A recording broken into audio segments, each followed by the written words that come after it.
Good morning, everyone. So today's topic is Management Report of the Basics. So our agenda this morning is going to be as follows. The first thing is I want to just go through a brief explanation of what is Management Reporter. Some people have never used it. Other people have started to use it. Some people are former FRX users. So I just want to kind of set the stage of what the tool is and how it's used. And once we go ahead and establish that, then we want to go through and go ahead and explain how do we get started? How do you start using this tool in the most productive manner possible? And then I just want to go ahead and point out some things of how you can truly utilize Management Reporter to make your job easier. Okay, so let's start with what is Management Reporter. The first thing is that it is meant for financial reporting. This is if you're looking to do sales analysis out of your detailed sales module, or you're looking to do vendor analysis, or any of those highly formatted repeatable reports at a transaction level, this is not the tool. But if you're looking to do financial reporting, balance sheets, income statements, 12-month trends, anything that's going to report off of general ledger trial balance information, this is the tool to use. The next thing is that it's designed for financial people with common terminology and concepts in mind. And what that really is telling you is this is not a technical tool. This is meant for the finance and accounting staff. So you can get, if you're not have a technical background, you don't have to call IT. It's an easy to use tool that will allow the end user to design their own reports. And then once the reports are written, it also provides a viewing area. And what the viewing area gives you is interactive and collaborative viewing experiences. So there's going to be two parts of the program. There's going to be a viewer and a designer. So the people that are just viewing the reports do not have to bother themselves with the designer. They can just go ahead and have a place to view the reports, and everyone's pointed to the same place to get that one version of the truth. Okay, so Management Reporter definitely has some benefits. So here are the benefits. We'll just call out some of them. I mean, this is a short list of what is a much longer list, but the most important thing is it directly integrates with your general ledger information. So whether you're using AX or GP, it's going to work directly with that information. There's nothing else that you need to do. It'll just go ahead and report off of that. It is meant to be a custom report writer. So everyone's balance sheets or financial statements or monthly reporting package is unique to that company or that organization. So with that in mind, you should be able to get your end result board quality financial reports using this tool. It uses dynamic report layouts, which will reduce the maintenance. And this is going to be using what started in FRX as the reusable building blocks, the columns, the rows, and the trees. You know, the idea here is once we go ahead and get the income statement laid out, let's not go ahead and lay it out every time. Let's reuse that row set and just apply different column sets to it. And then you can consolidate the way you need to see it. So you can do side-by-side reporting, and this is a consolidation tool. And it'll allow you to drill down from the financial report directly into the application. So if you've got the security inside GP or AX, you can take yourself from the top level consolidated financial report to an individual transaction in a source company and then drill back to the origin. And it allows you to have an interactive and intuitive web-based report view. And there's a couple of report viewing options, and we'll cover them in today's session, but there is a web-based one. And once the reports are published, we want to go ahead and collaborate on, and share information across the organization. So we're not starting that conversation from scratch every time, but the conversation lives inside the report. Okay, so the first demo I'm going to do is viewing and interacting with reports. Okay, so I am in the Report Designer right now, so I'm just going to flip over to the Report Viewer.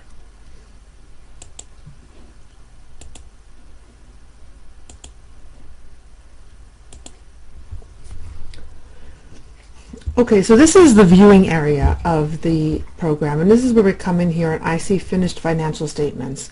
So the financial statements are organized by folder. In this case, I've actually got one folder for myself, public, and then I've got a little working area in my library where I'm not going to let people in because I'm just sort of working on those formats. But in the public, I'll have areas here where they can go ahead and see all the reports, and perhaps I'll organize them by year. We'll concentrate now in this area of the program. So the security is going to be done by folder. If you want to create a new folder, it's the same way you do in Outlook. You just go ahead and click on New Folder, and you can name it, Finance. So maybe this is where things that are not ready for prime time go, and then the public folder is over here. So you can have this folder structure any way you want, so whatever makes sense to the organization, and again the security lives inside there. Once the reports are published in here, and they're published from the designer, it also has version control. So you can see here, every time I ran the report, I was kind of busy in the morning of the 4th, it kept every iteration of the report. What this means is that if the report changes from 2 days ago, 2 months ago, 2 minutes ago, it will capture every rendition of that report. So if someone has changed some entries and you need to go back and see what happened, you just simply go ahead and open up that version of the report. And then that version of the report will display, and you can go ahead and see what happened there. You can also go ahead and use the version control to actually move reports. So if I go ahead and say, okay, this is the report that I finally ran, and I'm ready to move that into the 2014 folder, I can just move it into the public folder, into 2014, into April. And that report is now moved in there. Okay, so the next thing is that if I open up the report, I get the ability to view the report. So in this case here, I can see that there's some information. I've got my tree across the top. So here's the consolidated report, and then I've got the individual companies coming down here. And as I'm flipping, it looks a lot like Word, and I can just see the view. But let's stay up at the top level over here.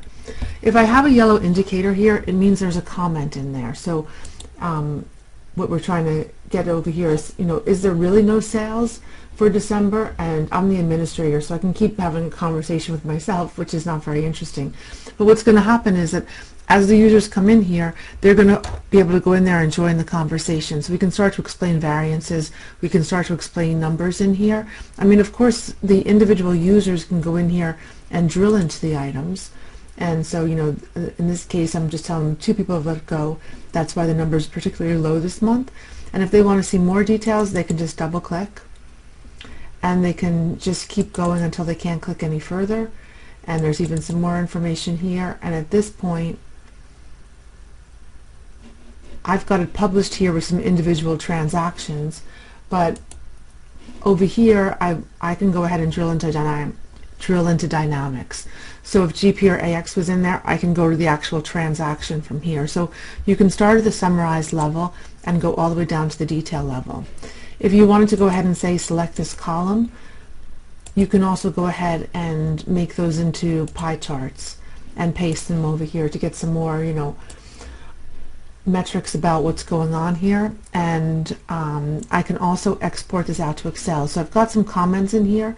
They might be good for the auditors. So if I want to go ahead and just pop this all out to Excel and give the auditors the workbook with all the explanations, I'm good to go, and it'll just ask me, do I want to include the comments or not.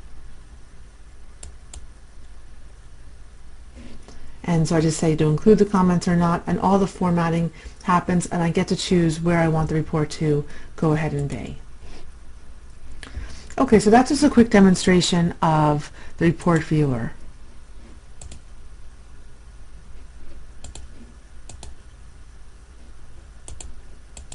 Okay, so let's continue on with the presentation. So this is meant to be pretty efficient. So getting up and running on this Management Reporter is very, very easy to do.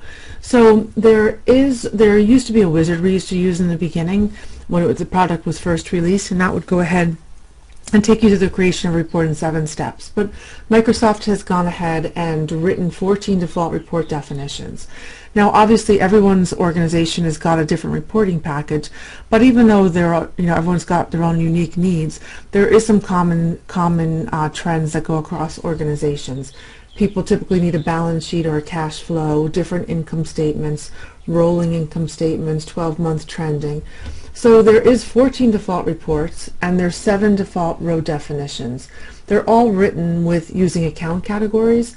So if you have to just tweak the account categories to fit your organization, or use those standard ones out of the box and just make sure your accounts are aligning to that. There is 15 different column definitions and 3 reporting trees. And since every report is a combination of a row, a column, and a tree, if we kind of do the multiplication out and do the exponentially that's got the potential of 350 different reports. So that's just coming out the gate, and that's what's shipping with the product. In addition, there is there's resources out there. So if you want some help getting up there, there's a blog that's got the latest Management Reporter news. We've got some quick tips and sample reports, and they're shipping with the product. There's feature videos up on Customer Source. AKA is also doing some videos as well, and we can help you as well. And there's a ton of Management Reporter training material on Customer Source, and you can download Management Reporter as well. And if you want, we are happy to help you. Just reach out to us if you just want to go ahead, get some training sessions organized for your organization. That's a pretty typical experience, and within about a half a day, most of the users are creating their own reports. Okay, it also gives you the flexibility in Management Reporter, so you can go ahead and write your reports with the detail levels you need. So in addition to having just the top level figures or the ability to drill into the dynamics, it's sometimes more cost effective to write the details into the report. So there is the ability to put the detail in the report. There is also the ability to do some ad hoc reporting and analysis. If you need to go in there and just get a quick report for yourself, it's something you should be able to pop in and just do in a couple of minutes. And in addition to that, you can go ahead and do your customizable reporting, get it locked up, the stuff you need for your operations or your regulatory requirements. Okay, so I'm going to do a quick demonstration of the Report Designer. So again, this is just the basics to just sort of show you how to get up and running. So I mentioned before that there's default report definitions. So you can see that they're shipping when Management Reporter is installed. They're going to be in the folder called Default Report Definitions. So if we go ahead and choose this, the 12-month rolling single column income statement, and just open it up, we can see that there's rows, columns, and reporting trees. So the rows are not going to obviously fit my organization like a glove, but I've got a good starting point here that I can now go ahead and go in there and edit. So if I pop this open, I have all my lines laid out. So the lines are numbered the same way rows in Excel are numbered, and you can number these however you want. So I can start them by doing increments of 30, I could do it increments of 1, whatever fits your organization, because you can always go in here and renumber the rows. And so don't concern yourself too much with it, just renumber them when you have to save them by clicking that. There's different kinds of rows. So if I look at a row, it's going to be, if it's blank, it just assumes as is. I'm putting in some headings over here. If I'm going across, if I actually want an account line, then let's go ahead and just shorten this a bit. And shorten this, we can kind of see what's going over a little bit to the right. And there's going to be here the link to my financial dimensions. In this case, I've got both AX and GP because I'm using it interchangeably, but in this case here, I go into the link to my financial dimensions, and depending on how your account is set up inside your chart of accounts, in my case I've got a department, account, and division. Also, your account categories in the application become another dimension to you. So it is definitely best practice to have your main accounts belong to account categories, and then we'll use those account categories to form the lines of your financial statement. If you want to go to the traditional route and go by accounts, you can just simply click in here and say what range of accounts you want to use, and this is live off of your either GP or AX database.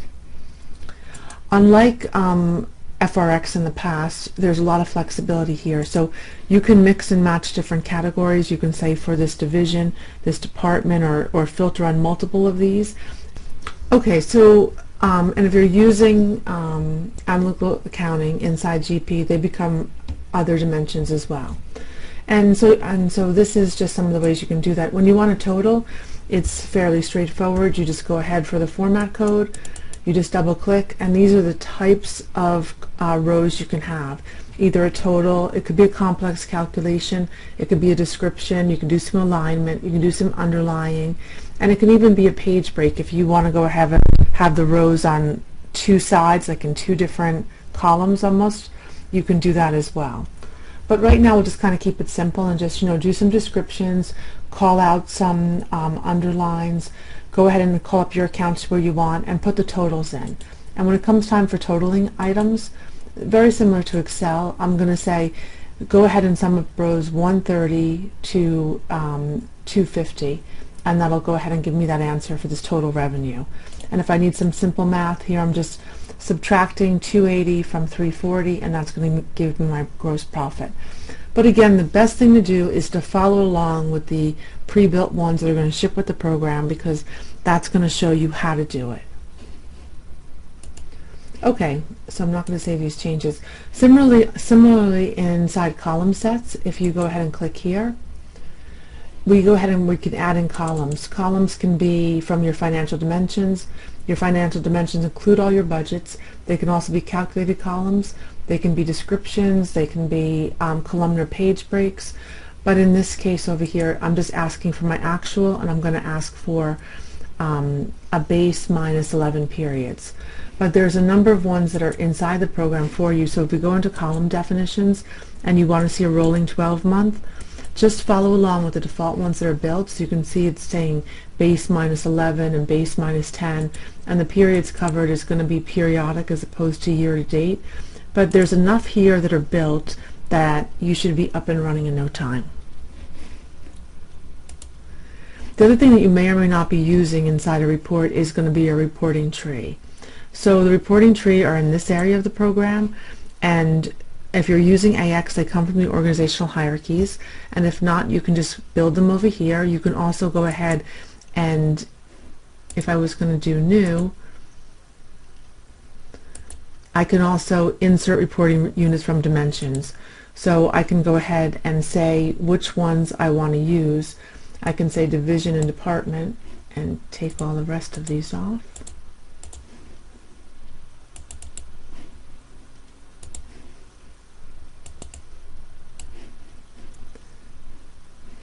And one more here.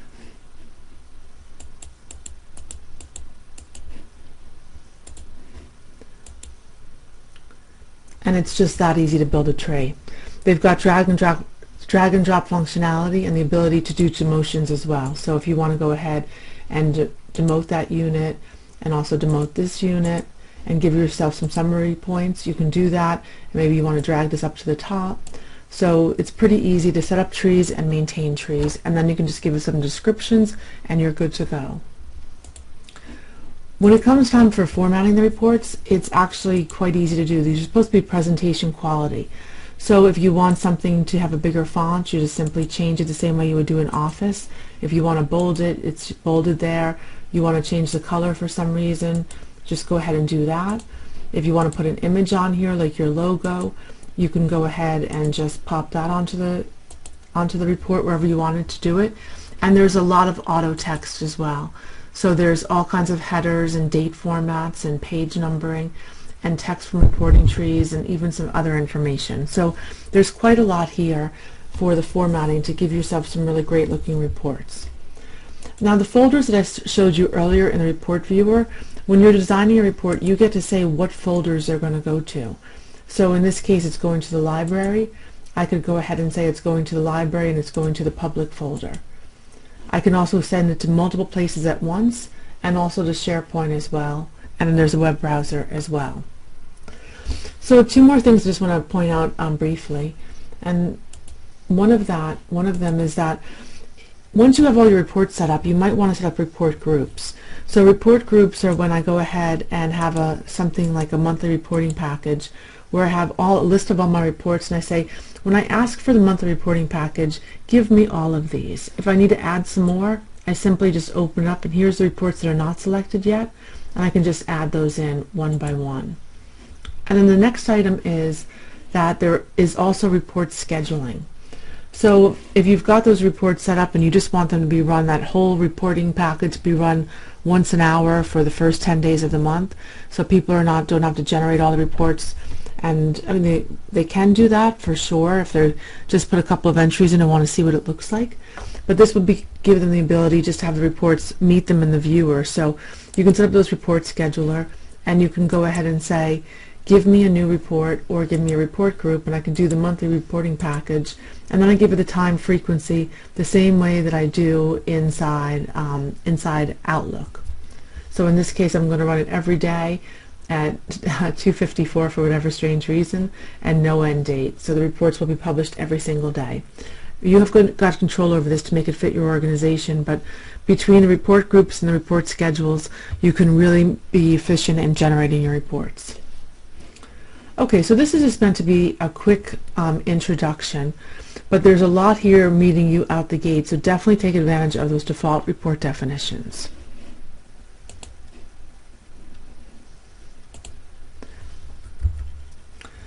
Okay, there is also a number of mobile application programs that both AX and GP have had for a little while, and the trend is more of those are happening.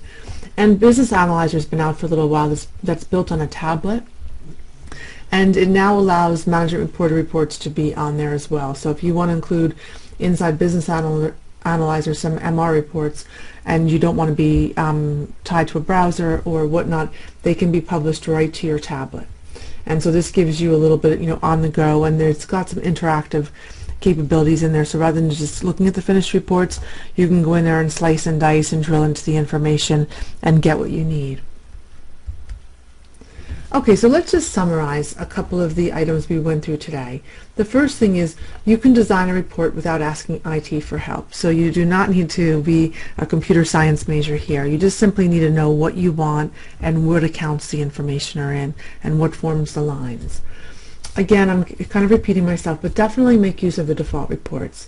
There's a lot of good things in there. They really are what most people are asking for. And you can always do, say, file save as. So you can always use them as a starting point, and the same way you do save as for an Excel spreadsheet, you can go ahead and do the same thing here. And make use of different levels of details. So if you're engaging the organization and you don't have a ton of full licenses, build the details into the report, so this way between the comments where people are giving explanations and the ability to drill into transaction detail directly in the report, people are getting the level of detail they require. The reporting trees allow you to get multiple reports in one, so whether they're departments, divisions, companies, locations, all of the above, it's one ask and you get separate pages for each. The security is defined by role, reporting tree, or folder, and the most restrictive security is going to trump. So if you have access to a folder but you don't have access to that company in your application, you're not going to see it. And Business Analyzer is available today. I mean, one of the great things about the Microsoft Dynamics family is that all of the modules are included in the base licensing cost. So there's a number of things out there, so I encourage you to go ahead and use it and get into the mobile apps. And the final thing is that there's a ton of free resources out there. So check out the training materials and the blogs.